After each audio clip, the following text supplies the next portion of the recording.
Hello everyone, welcome to my YouTube channel. इस video में हम देखेंगे मध्यकालीन भारत का इतिहास। तो आइए वीडियो शुरू करते हैं। इसमें सबसे पहले देखिएगा, भारत पर आक्रमण करने वाला प्रथम मुस्लिम शासक कौन था। तो भारत पर आक्रमण करने वाला प्रथम मुस्लिम शासक उस समय का था मोहम्मद बिन कासिम। नेक्स्ट वाला देखिएगा, मोहम्मद बिन कासिम कहाँ से आया था। तो मोहम्मद बिन कासिम आया था अरब से। अगला है, उसने भारत के किस क्षेत्र पर हमला किया। तो 712 ईस्वी में उसने पश्चिमोत्तर क्षेत्र पर भारत पर हमला किया था। अब नेक्स्ट देखिएगा, मोहम्मद बिन कासिम के आक्रमण के समय सिंध का शासक कौन था। तो उस समय का शासक था दाहिर। नेक्स्ट देखिएगा, मोहम्मद बिन कासिम ने कौन से क्षेत्र जीते। तो मोहम्मद बिन कासिम ने उस समय सिंध एवं सुल्तान के क्षेत्र जीते थे। अगला देखिएगा, भारत पर पहला तुर्की आक्रमण किसने किया। तो इसे किया था 986 ईस्वी में गजनी के सुबुक्तुगीन ने। नेक्स्ट वाला देखिएगा, महमूद गजनबी किसका पुत्र था। तो महमूद गजनबी सुबुक्तुगीन का पुत्र था। अगला है, महमूद गजनबी गजनी का शासक किस वर्ष बना। तो महमूद गजनबी गजनी का शासक बना था 998 ईस्वी में।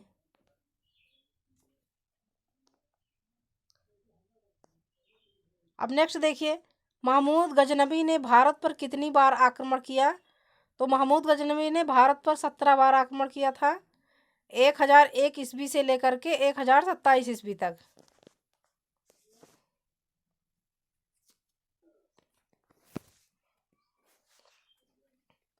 अब नेक्स्ट देखिएगा, 1001 ईस्वी में गजनबी के आक्रमण का सामना किस हिंदू शाही वंश के शासक ने किया। तो इसे किया था जयपाल ने। अगला है, गजनबी ने मुल्तान पर हमला कब बोला। तो उसने बोला था 1006 ईस्वी में। नेक्स्ट वाला देखिएगा, जब गजनबी ने मुल्तान पर आक्रमण किया तब सुल्तान का शासक कौन था। तो उस समय का शासक था अब्दुल फतह दाऊद। नेक्स्ट वाला है, सोमनाथ पर किसने आक्रमण किया। तो सोमनाथ पर आक्रमण किया था महमूद गजनबी ने 1025 ईस्वी में।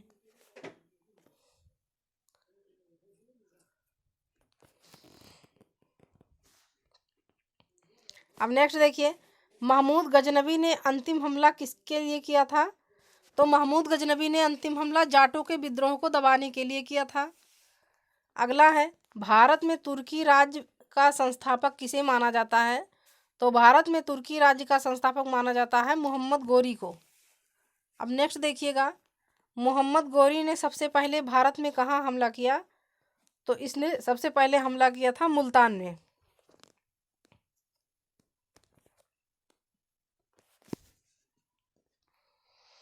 अब नेक्स्ट देखिए, मुल्तान पर आक्रमण करने के समय किस शासक के हाथों उसे हार का मुंह देखना पड़ा। तो उसे हार का मुंह देखना पड़ा था गुजरात के शासक मूलराज से। अगला है, तराइन के प्रथम युद्ध 1191 ईस्वी में मोहम्मद गोरी को किसने हराया। तो उसे हराया था पृथ्वीराज चौहान ने। नेक्स्ट देखिएगा, तराइन के दूसरे युद्ध 1192 ईस्वी में किसकी जीत हुई। तो उस समय जीत हुई थी मोहम्मद गोरी की। अगला देखिएगा, पृथ्वीराज चौहान को बंदी बनाकर मोहम्मद गोरी कहाँ ले गया। तो पृथ्वीराज चौहान को बंदी बनाकर मोहम्मद गोरी ले गया था अफगानिस्तान में।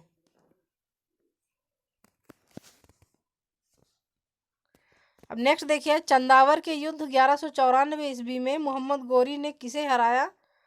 तो इस युद्ध में उन्होंने कन्नौज के गढ़वाल शासक जयचंद को हराया था। अगला देखिएगा, मोहम्मद गोरी ने किसे दिल्ली और उसके आसपास के इलाकों को सौंपा। तो मोहम्मद गोरी ने कुतुबुद्दीन ऐबक को दिल्ली और उसके आसपास के इलाकों को सौंपा था। अगला देखिएगा, किसने नालंदा तथा विक्रमशिला को नष्ट कर दिया। तो इसे नष्ट किया था बख्तियार खिलजी। यह मोहम्मद गोरी का सेनापति था। अगला देखिएगा, बख्तियार खिलजी कैसे मारा गया। तो ये मारा गया था 1206 ईस्वी में खोखरों के साथ युद्ध में खिलजी मारा गया था। अब नेक्स्ट वाला देखिएगा, गुलाम वंश। तो गुलाम वंश के दौरान कुतुबुद्दीन ने कुतुबी इल्तुतमिश ने शमसी और बलबन ने बलबनी शासन की नींव रखी थी। अब नेक्स्ट देखिए, गुलाम वंश को और किन नामों से जाना जाता है। तो इसे जाना जाता है इलवरी, ममलुक तथा दास वंश के नाम से जाना जाता है। अब नेक्स्ट देखिएगा, दिल्ली का पहला तुर्क शासक किसे माना जाता है? तो दिल्ली का पहला तुर्क शासक माना जाता है कुतुबुद्दीन ऐबक को। नेक्स्ट देखिएगा, किसकी मृत्यु के बाद कुतुबुद्दीन ने स्वयं को लाहौर का स्वतंत्र शासक घोषित किया? तो इन्होंने लाहौर को स्वतंत्र शासक घोषित किया था मोहम्मद गोरी को। मोहम्मद गोरी की मृत्यु के बाद इन्होंने कुतुबुद्दीन ने स्वयं को लाहौर का स्वतंत्र शासक घोषित किया था। अब अगला देखिएगा, किस सेनापति की मदद से कुतुबुद्दीन ने बंगाल को अपने अधीन किया? तो कैमाज रूमी जो थे सेनापति की मदद से कुतुबुद्दीन ने बंगाल को अपने अधीन किया था। अब अगला देखिएगा, कुतुबुद्दीन ने बंगाल का सूबेदार किसे नियुक्त किया था? तो इन्होंने अली मर्दन खां को नियुक्त किया था। अब अगला देखिएगा, कुतुबुद्दीन ऐबक को उसकी उदारता की वजह से क्या कहा जाता था? तो कुतुबुद्दीन ऐबक को उसकी उदारता की वजह से लाख बख्श के नाम से उसे पुकारा जाता था। अब अगला देखिएगा, कुतुब मीनार किसने बनवाया? तो कुतुब मीनार बनवाया था कुतुबुद्दीन ऐबक ने। नेक्स्ट देखिए, कुतुब मीनार की ऊंचाई कितनी है? तो इसकी ऊंचाई है 234 फुट। अब अगला देखिएगा, दिल्ली में कुव्वत उल इस्लाम मस्जिद और अजमेर में 2.5 दिन का झोपड़ा किसने बनवाया? तो इसे बनवाया था कुतुबुद्दीन ऐबक ने। अब नेक्स्ट देखिएगा, कुतुबुद्दीन ऐबक का मकबरा कहाँ स्थित है? तो इनका मकबरा स्थित है लाहौर में। अगला देखिए, कुतुबुद्दीन ऐबक की मौत के बाद किसे दिल्ली का शासक बनाया गया? तो बनाया गया था आराम शाह को। कुतुबुद्दीन की मौत के बाद दिल्ली का शासक बना था आराम शाह। अगला है, इल्तुतमिश को किसने शासक बनाया? तो इल्तुतमिश को बनाया था दिल्ली के अमीरों ने। अब नेक्स्ट देखिएगा, तुर्कान ए चहलगानी क्या है? तो ये है 40 तुर्क सरदारों का एक दल, इसे इल्तुतमिश ने बनाया था। अब नेक्स्ट देखिएगा, इल्तुतमिश के शासनकाल में किसने पश्चिम उत्तर भारत पर आक्रमण किया? तो इसे किया था मंगोल शासक चंगेज खान ने। अगला देखिए, इल्तुतमिश ने किसे बंगाल का गवर्नर नियुक्त किया? तो इल्तुतमिश ने हुसामुद्दीन को बंगाल का गवर्नर नियुक्त किया था। नेक्स्ट देखिएगा, किसने उज्जैन पर आक्रमण कर महाकाल का मंदिर लूटा? तो इल्तुतमिश ने, जो कि 1234 से लेकर 1235 ईस्वी में। अब अगला देखिएगा, इल्तुतमिश ने कौन सी व्यवस्था लागू की? तो इल्तुतमिश ने इक्ता व्यवस्था लागू किया था। अब नेक्स्ट देखिएगा, उसने किस नाम के सिक्के चलाए? तो इल्तुतमिश ने जीतल एवं टंका नाम के सिक्के चलाए थे। अपने शासनकाल में इन्होंने जीतल और टंका नामक सिक्के चलवाया था। अब अगला देखिएगा, रजिया सुल्तान का जीवन काल। तो इसमें देखिएगा शासनकाल, तो 1236 ईस्वी से लेकर के 1240 ईस्वी तक चला था इनका शासनकाल। तो देखिएगा, इसमें इल्तुतमिश ने अपनी ही बेटी रजिया सुल्तान को उत्तराधिकारी बनाया। रजिया दिल्ली सल्तनत की पहली और अंतिम महिला शासिका थी। 1236 ईस्वी में वह दिल्ली की गद्दी पर बैठी। रजिया बेगम ने जलालुद्दीन याकूत को अमीर एवं आखूर नियुक्त किया था और तथा भटिंडा के सूबेदार अल्तूनिया से रजिया ने शादी की।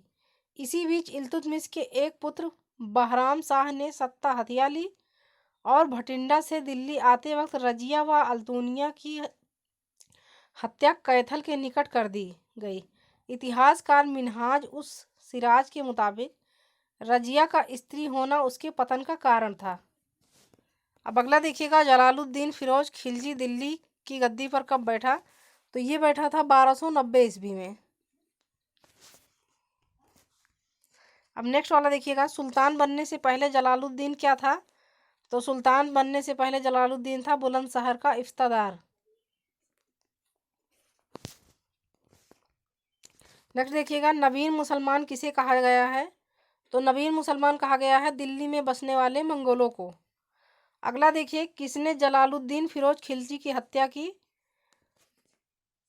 कर दिल्ली की गद्दी हासिल किया था? तो इसने जो है अलाउद्दीन खिलजी ने 1296 ईस्वी में जलालुद्दीन फिरोज खिलजी की हत्या करके दिल्ली की गद्दी हासिल की थी? अलाउद्दीन खिलजी इसका सही उत्तर हो जाएगा। अगला देखिएगा, जलालुद्दीन खिलजी के शासन में अलाउद्दीन क्या था? तो उनके शासनकाल में वो कड़ा मनिकापुर का सूबेदार था। अब अगला देखिएगा, उसने देवगिरी पर कब आक्रमण किया? तो उसने देवगिरी पर 1296 ईस्वी में आक्रमण किया था। अब नेक्स्ट देखिए, सिकंदर ए सानी की उपाधि किसने ग्रहण की? तो इसे ग्रहण किया है अलाउद्दीन खिलजी ने। अगला देखिए, अलाउद्दीन के समय किसने दिल्ली में विद्रोह किया था? तो उस समय दिल्ली में विद्रोह किया था हाजियों ने। अब नेक्स्ट देखिएगा, हाजियों के विद्रोह को किसने खत्म किया? तो इसे खत्म किया था हमीदुद्दीन ने। नेक्स्ट देखिए, अलाउद्दीन ने कौन सा सिद्धांत चलाया था? तो अलाउद्दीन खिलजी ने दैवी अधिकार सिद्धांत चलाया था। अब अगला है, अलाउद्दीन खिलजी ने सेना में कौन सी प्रथा शुरू की? तो अलाउद्दीन खिलजी ने सेना में हुलिया रखने की प्रथा शुरू की थी। अब नेक्स्ट देखिए, खिलजी वंश में घोड़ों को दागने की पद्धति किसने शुरू की? तो उस समय जो है अलाउद्दीन खिलजी ने घोड़ों को दागने की पद्धति शुरू की थी। अब अगला देखिए, भू राजस्व व्यवस्था को अधिक प्रभावी बनाने के लिए अलाउद्दीन खिलजी ने किसकी स्थापना की? तो इन्होंने किया था दीवाने मुस्त खराज की स्थापना इन्होंने किया था, भू राजस्व व्यवस्था को अधिक प्रभावी बनाने के लिए।